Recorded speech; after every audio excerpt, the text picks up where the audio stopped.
요즘 4차 산업혁명이다 뭐다 말 많이 들립니다. 실제로 인공지능의 발전이 엄청난 탄력을 받고 있고 VR 기술 등도 엄청 좋아져서 뭐 뇌에다가 칩을 심는다느니 메타버스로 출퇴근을 한다느니 하는 얘기까지 나오고 있어요. 그러나 뭐 어떤 혁신이 나오든 간에 변하지 않을 사실이 하나 있다면 이 세상이 여전히 산업사회라는 큰 흐름 속에 있다는 겁니다. 자율주행 인공지능이 나온다고 해서 자동차가 없어지는 게 아니고 뇌에다 컴퓨터 때려 박는다고 해서 세탁기 안 돌릴 거 아니잖아요. 석탄으로 방적기를 돌리기 시작한 그 순간부터 근현대 사회는 유무형의 넘치는 소비재와 무한한 시장을 바탕으로 돌아가고 있습니다. 그리고 이 모든 과정들이 일어나는 중심 공간이 바로 산업단지라고 할 수 있죠. 인터넷에서 클릭 한 번으로 모든 걸 할 수 있는 시대지만 사실 이게 가능한 건 그 뒤에 각 분야의 산업단지와 노동자들이 있기 때문. 산업단지는 노동과 자본이 만나 상품이 생산되는 공간이자 동시에 임금 노동자라는 산업사회의 핵심 계층을 형성하고 유지시키는 공간입니다. 물론 대한민국에서도 해방 이후 지금까지 수많은 산업단지와 공업단지들이 밤낮 없이 돌아가며 재화와 서비스를 창출하고 있어서 이름만 들으면 알 법한 유명한 산단들이 각 지역마다 하나쯤은 있죠. 그렇다면 이러한 산업단지들은 어떻게 자리를 잡고 발전해 올 수 있었을까요? 인공지능과 재생에너지 등 새로운 바람에 맞춰 어떻게 변해가게 될까요? 지식해적단과 함께 산업단지의 역사와 한국 산업단지의 미래, 그리고 스마트 그린 산단 촉진 사업에 대해 알아봅니다.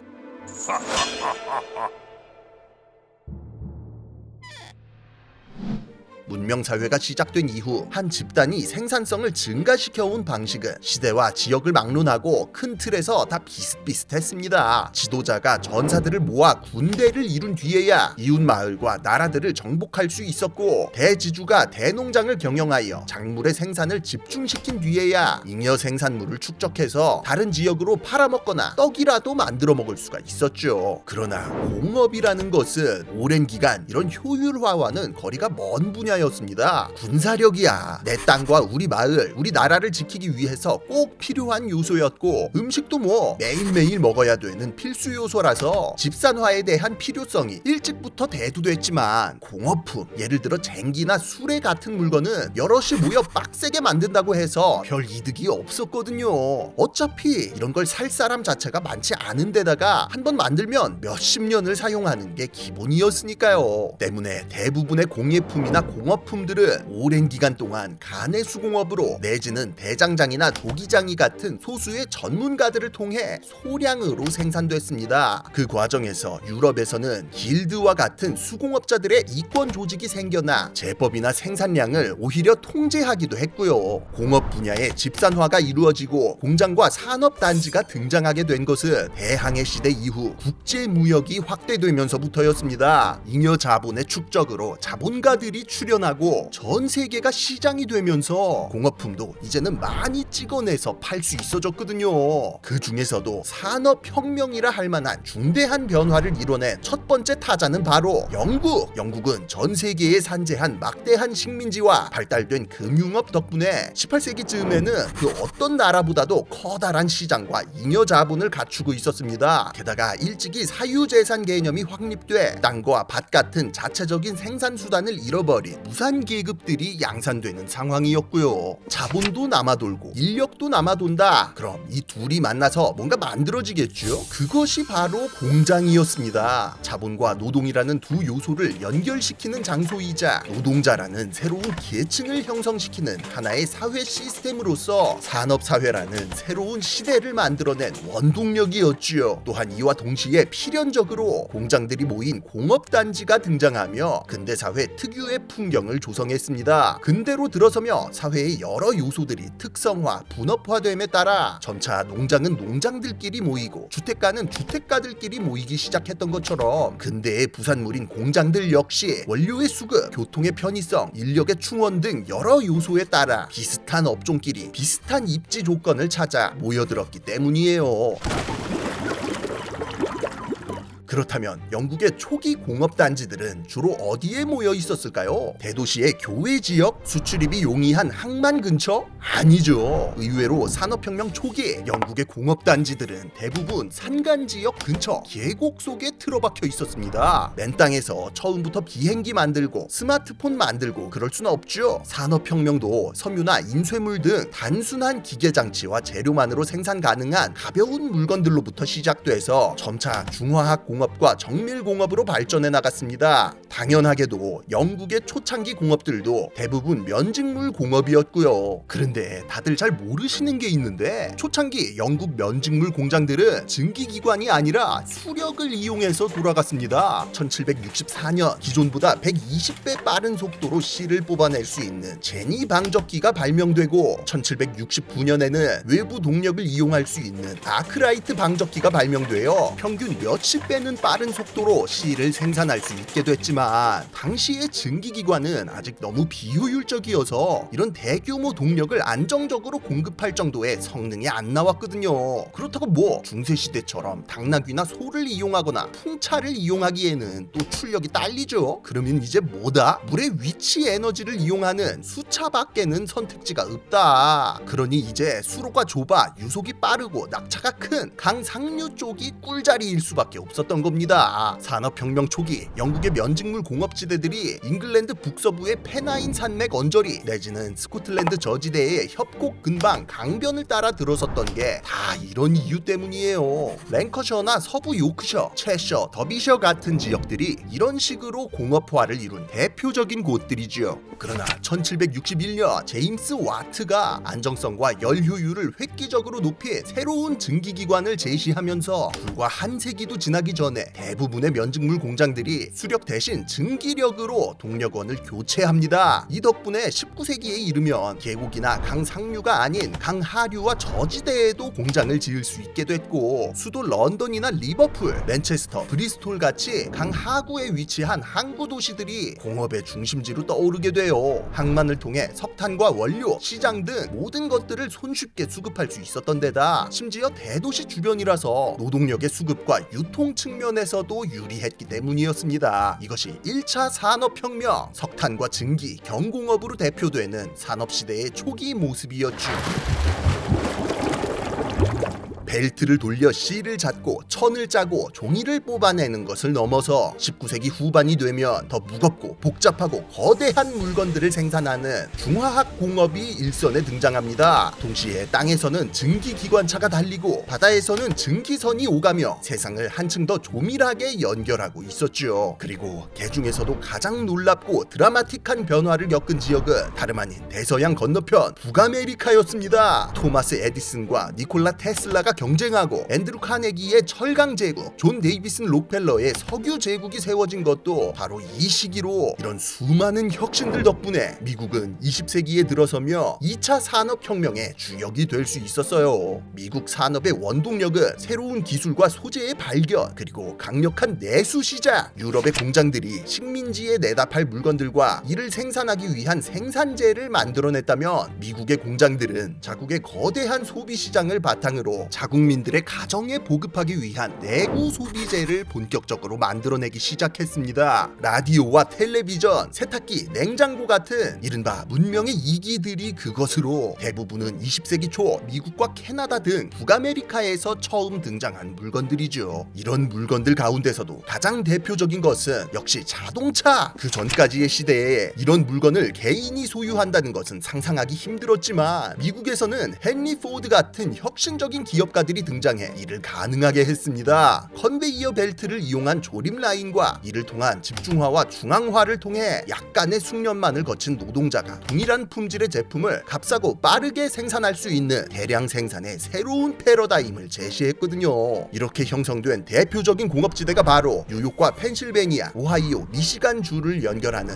러스트 벨트, 동부 해안지대의 에팔레치아 산맥을 비롯 미네소타의 메사비 산맥 등 철광석과 천연자원이 풍부하고 5대5를 통한 물류의 이동도 용이하여 일명 미국 공업의 심장이라고도 불렸던 지역입니다. 자동차 산업의 디트로이트나 제철 산업의 피츠버그 등이 유명하죠. 이외에도 전통적인 남부 목화 재배 지역에서는 직물 위주의 경공업이, 텍사스와 멕시코만 지역에서는 풍부한 석유를 바탕으로 한 정유와 화학 공업이 주된 사업으로 자리 잡았습니다. 심지어 대서양과 멀리 떨어진 서부 태평양 연안 지역에서는 다양한 생태계와 화창한 날씨 등을 기반으로 영화 촬영 같은 엔터테인먼트 산업과 항공 우주 산업까지 번창하여 전 세계에 위용을 떨쳤지요. 그렇다면 대한민국의 공업단지들은 언제 어떻게 탄생해서 자리를 잡았을까요? 식민지배, 전쟁 등을 거치며 대한민국 산업의 태동은 유럽이나 미국, 일본 등의 선발주자들에 비해 다소 늦게 시작됐습니다. 그런데 사실 한반도라는 입지 자체가 산업화에 엄청 불리하거든요. 석유도 없어, 코크스도 없어. 그나마 좀 풍부하게 나는 것 연탄불 뗄 때 쓰는 무연탄뿐이었고, 고급 인력도 부족해서 첨단 기술 같은 건 꿈도 꿀 수 없었습니다. 가진 거라고는 그저 근면성실한 국민들뿐. 결국 대한민국은 원자재를 수입해 가공하고 수출하는 수출지향형 경제의 구축을 목표로 잡을 수밖에 없었지요. 사실 다른 건 다 불리하다고 쳐도 한반도가 위치상으로는 또 절묘했습니다. 미국 서부에서 동남아시아, 중동으로 가려면 결국 알래스카 부근을 지나서 일본의 스가루 해협을 통과하고 그 다음에 대만, 싱가폴 이런 식으로 항로를 짜야 되는데, 그러면 무조건 지나야 하는 길목이 바로 부산항이었거든요.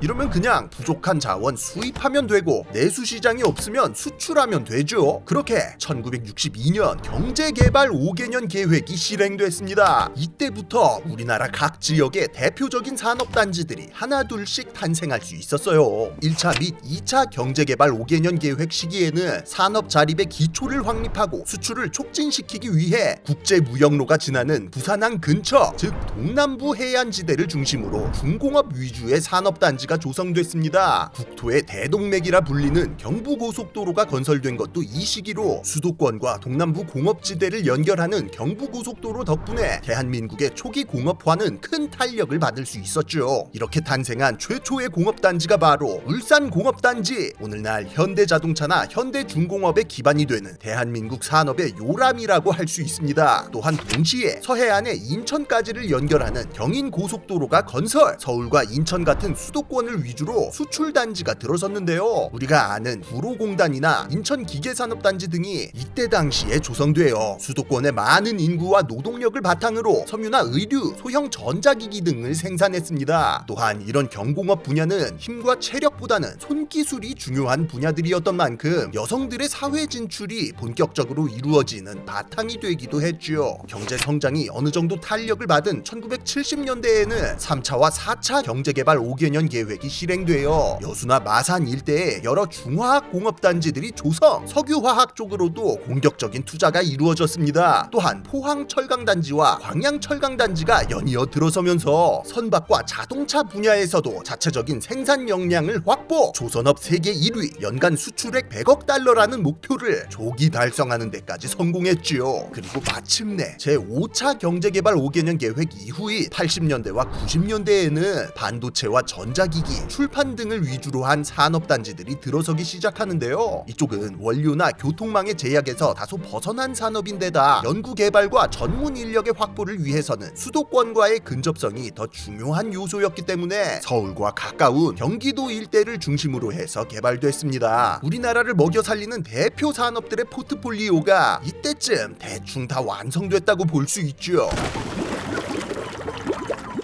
경공업부터 중화학공업, 이제는 첨단 산업까지 가히 한강의 기적이라는 말이 부족하지 않은 하나의 신화였습니다. 작은 국토에 빼곡히 들어선 수많은 산업단지와 이곳에서 땀 흘려 일한 많은 사람들 덕분에 오늘날 세계 10위권의 경제대국 대한민국이 있을 수 있었어요. 그러나 대한민국의 산업단지들도 이제는 또 다른 시대를 맞이해야 하는 중대한 기로에 서게 됐습니다. 다른 선진국들은 이미 주요 산업 분야를 서비스 스마트업으로 전환, 로봇공학과 AI의 도입을 통한 생산성 증대에 사활을 걸고 있는 상황인데 대한민국은 여전히 수출 위주의 중화학 공업이 경제의 대부분을 차지하면서도 만성적인 저출산으로 노동 인구의 감소를 피할 수 없는 입장이거든요. 게다가 환경 파괴로 인한 기후 변화와 화석 연료의 고갈이 현실화되고 있는 시점에 공정의 효율화와 재생에너지의 도입도 시급한 상황이라 여러모로 변화와 개혁이 필요하다고 할 수 있죠. 또한 대한민국 내 산업단지들이 전체적으로 고부가가치 산업의 부족, 노후 산단의 증가, 그리고 편의시설의 부족이라는 공통적인 문제점을 가지고 있어 이에 대한 개혁도 시급한 상황입니다. 그러나 이런 때일수록 더욱 정신 차리고 쇄신하는 자가 살아남는 법, 그래도 나라에서 뭐라도 하겠지 싶으셨다면 정답입니다. 산업통상자원부를 중심으로 한국산업단지공단과 관련 기관들이 합심하여 지금 이 순간에도 대한민국 산단 개혁에 박차를 가하고 있어요. 이름하여 스마트 그린 산단 촉진 사업. 기존의 산업단지들을 더욱 경쟁력 있고 환경 친화적인 제조 공간으로 전환하고자 2019년부터 5년간 5,749억 원의 국비 예산을 투입해 추진하고 있는 국가 사업이지요. 스마트 그린 산단 촉진 사업의 주요 쟁점은 두 가지입니다. 우선은 디지털 전환, 각 단지별 특화 분야를 지원하기 위한 공정혁신 시뮬레이션 센터를 설립하여 입주 기업들에게 설계, 해석에 대한 디지털 기술 지원을 제공하고 표준 제조 공정혁신 모듈, 스마트 물류 플랫폼 등을 구축하여 제조와 유통 과정에 대한 효율화를 진행하고 있습니다. 또한 장비의 노후화나 휴먼 에러 등을 통해 언제나 일어날 수 있는 안전사고를 저감하기 위해 각 산업단지별로 통합관제센터가 구축되어 집중 관리되고 있죠. 디지털 전환과 동시에 또 하나의 주요 쟁점은 바로 에너지 자립과 저탄소화로 철강과 자동차, 석유화학 등 스케일이 큰 공업이 주가 되는 한국의 공업 환경상 에너지 소비량과 탄소 배출량의 저감을 위한 노력이 필수적인데요. 스마트 그린 산단 촉진 사업을 통해 각 산단마다의 입지 특성을 고려한 스마트 에너지 플랫폼이 구축, 산업단지 공동으로 사용할 수 있는 다양한 공공 인프라가 확충되어 입주 기업들의 저탄소 전환과 신재생 에너지의 직간접적인 사용을 지원하고 있어요. 또 이와 함께 각 산단의 입주 업종에 대한 구시대적인 제한 사항과 투자 장벽을 철폐하고 지방 정부의 참여도를 높여 지역 간 격차 해소와 지방 경제 활성화를 도모하고 있습니다. 추가로 이를 통해 각 산업단지의 브랜드화를 도모하고 요즘 시대에 맞는 각종 편의시설을 확충하여 청년이 찾는 산단으로의 변화를 꾀하고 있죠.